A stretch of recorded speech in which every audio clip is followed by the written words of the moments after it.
అది మేజిస్ట్రేట్ దగ్గరికి వెళ్ళేటప్పుడే తీసుకుంటాం మేడం. రెగ్యులర్గా అదే ప్రొసీజర్ కదా. ఏమైంది మేడం? గాంధీ హాస్పిటల్ కదా, అవును మేడం. ఏం చేయాలో ఎలా చేయాలో నేను చెప్తా. సార్ ఒకసారి నేను చెప్పేది వినండి పదా సార్. సార్ ఎక్కడికి తీసుకెళ్తున్నారు సార్? ఎక్కించు. ఎన్కౌంటర్ చేద్దామని. Hey Kishore. Hi sir, good morning. Morning. నువ్వేంటి ఇక్కడ? చిన్న థెఫ్ట్ కేసు ఉంటే వచ్చా సార్. థెఫ్ట్ కేసుకి నువ్వెందుకు వచ్చావురా? ఎవరైనా కానిస్టేబుల్ని పంపించచ్చు కదా. రావాల్సి వచ్చింది సార్. కాఫీ తాగుతారా? లేదు, నాకు కొంచెం పని ఉంది, ఉంటా. Okay sir. రా సార్ వాటర్ తాగొచ్చా?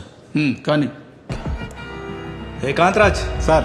కార్లో మొబైల్ మర్చిపోయా, వెళ్ళి తీసుకురా. Okay sir. నువ్వేం చూస్తున్నావురా? చెప్పింది చెయ్యి. ఏం పని మీకు ఇక్కడ? రై ఏంట్రా ఏంట్రా అది?